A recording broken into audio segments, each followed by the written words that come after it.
Assalamualaikum semua murid-murid pengakap. Baiklah, pada minggu ini kita tidak akan menjalankan modul, tapi kita akan menjalankan pertandingan poster infografik pengakap kanak-kanak peringkat daerah. Okey, terbahagi kepada tahun 4, 5 dan 6. Okey, sekejap lagi cikgu akan terangkannya. Semua sekali syarat-syarat untuk penyertaan. Okey, tahun 4 apa tajuk dia, tahun 5 tajuk dia apa dan tahun 6 tajuk dia apa. Baiklah murid-murid, okey, terbahagi kepada 3 kategori. Okey, tahun 4 ialah awak kena buat poster infografik berkenaan watak-watak cerita hutan. Okey, pilih salah satu watak sahaja dan membuat infografik. Okey, untuk tahun 5, poster infografik awak ialah berkenaan alam sekitar. Okey, bebas untuk memilih menghasilkan poster mengenai cara-cara penjagaan dan pemeliharaan yang berkaitan dengan tajuk yang dipilih. Okey, untuk tahun 6, okey, awak kena buat poster infografik tentang tumbuhan herbologi ataupun tumbuhan herba. Pilih satu sahaja. Baiklah murid-murid, sekarang mari kita lihat syarat-syarat penyertaan. Okey, yang pertama terbuka kepada semua ahli pengakap tahun 4, 5 dan 6. Kemudian nombor 2, satu poster untuk satu peserta. Kemudian penghasilan poster hendaklah karya asal. Okey, awak tak pernah menyertai mana-mana pertandingan pun sebelum ni. Okey. Kemudian poster hendak dalam format JPEG atau PNG ataupun PDF. Okey, dan dihantar melalui Google Form yang telah disediakan. Kejap lagi cikgu bagi Google Form. Okey, setiap penyertaan hendaklah ada dekat dalam poster tu, kena ada nama peserta, nama sekolah, logo pengakap dan gambar peserta. Okey, kemudian gambar peserta perlulah memakai uniform pengakap atau t-shirt pengakap dengan scarf, ataupun kalau tak ada, awak pakai je t-shirt sekolah dengan scarf. Okey, scarf tu wajib. Kalau awak tak pakai scarf, penyertaan awak terbatal. Okey. Kemudian pihak penganjur pun akan menolaklah penyertaan sekiranya awak dah langgar tema-tema. Okey. Okey, mari kita lihat untuk poster tahun 4. Okey, ini adalah contoh watak cerita hutan untuk murid tahun 4. Okey, tahun 4 awak pilih salah satu saja. Okey, Mowgli tu awak kena pangkah lah, yang ada gambar manusia tu pangkah, tak termasuk Okey, sama ada awak nak pilih Akela. Akela tu serigala, atau awak nak pilih Bagheera. Bagheera tu harimau kumbang, ataupun awak nak pilih Balu, okey, beruang, Kaa, ular, ataupun Shere Khan, okey, harimau. Cikgu bagi senang cerita ataupun okey, senang cerita pula. Okey, senang untuk awak faham, awak pilih 5 sahaja watak tu, tapi pilih salah satu sahaja. Kalau contoh awak pilih Bagheera, jadi awak ambil gambar Bagheera tu, harimau kumbang. Okay, awak cari info-info harimau kumbang dan masukkan dalam poster infografik awak. Okey.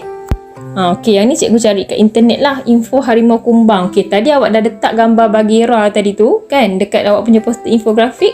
Kemudian awak ambil sikit-sikit, jangan ambil panjang-panjang macam ni. Okey, ambil sikit-sikit, masukkan info-info dekat dalam awak punya poster infografik. Harimau kumbang tu apa kan, habitat dia macam mana. Tulis sikit-sikit sahaja, masukkan dalam poster infografik awak. Baiklah, seterusnya kita pergi ke tahun 5. Okey, tahun 5 awak kena buat pemeliharaan dan pemeliharaan alam sekitar kan. Okey, jadi contoh cikgu pilih hutan paya bakau kan. Okey, jadi awak masukkanlah info-info dalam hutan paya bakau. Okey, contoh kat sini cikgu pilih hutan paya bakau kan. Jadi awak ambil gambar paya bakau tu, awak letak dalam poster infografik. Kemudian awak letaklah dia punya info-info. Paya bakau tu apa kepentingan paya bakau dekat alam sekitar. Okey, lepas tu macam-macam lah info yang awak boleh letak. Faktor-faktor kehilangan paya bakau. Okey, awak boleh search sahaja dekat internet. Tak kisah info apa pun awak nak letak.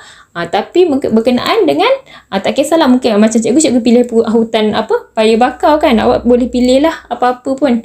Yang penting tajuk dia tak lari, pemeliharaan dan pemuliharaan alam sekitar. Okey, kemudian kita pergi ke tahun 6. Okey, tahun 6 tadi tajuk dia adalah herba, tumbuhan herba kan. Okey, contoh cikgu pilih bayam Brazil. Jadi ni contoh SK Bukit Beringin lah. Nampak tu dia ada letak logo, ada tu letak nama sekolah. Okey, cumanya dia punya gambar tu kalau boleh tak nak dekat bawah lah, gambar awak tengah pakai uniform ataupun pakai t-shirt dan scarf. Awak letak gambar tu sebelah atas. Okey. Kemudian awak letaklah bayam Brazil. Okey, apa nama saintifik bayam Brazil? Okey, apa khasiat bayam Brazil? Awak boleh letak, ataupun resepi yang kita boleh gunakan memasak bayam Brazil. Itu antara info-info lah yang kita boleh masuk dalam poster infografik kita tu. Tak perlu banyak-banyak, tak, awak ambil sikit-sikit sahaja. Ikut kreativiti awak nak buat macam mana pun kan. Awak boleh search dekat internet info-info bayam Brazil. Okey, contoh awak tak nak buat bayam Brazil, cikgu saya nak buat daun kunyit lah, pun boleh juga, tak kisah, asalkan tumbuhan herba. Baiklah murid-murid, setelah awak siap poster infografik tu, cikgu bagi tarikh sehingga 1 Oktober sebelum 6 petang. Okey, kalau lepas daripada tu penyertaan awak tidak dikira lah, dan awak perlu hantar dekat link atas tu ada http://form.gle tu. Okey, kejap lagi cikgu akan masukkan juga dalam grup. Okey, link mana yang awak kena hantar poster infografik awak. Okey, penyertaan last 1 Oktober sebelum jam 6 petang. Okey, kalau awak dah siap, awak boleh terus hantar dekat link. Dah hantar dekat link, awak screenshot awak punya poster digital awak tu, tolong hantar dekat cikgu jugalah. Okey, untuk cikgu buat penilaian juga. Okey, hadiah akan disediakan lah. Sijil semua daerah akan bagi, peringkat daerah akan bagi, peringkat sekolah pun akan bagi juga. Okey, sebab cikgu nak awak punya screenshot tu, sebab cikgu nak bagi hadiah penyertaan untuk murid-murid yang sertai pertandingan ni. Okey, ingat murid-murid, tarikhlah 1 Oktober. Okey, sekian, terima kasih. Assalamualaikum.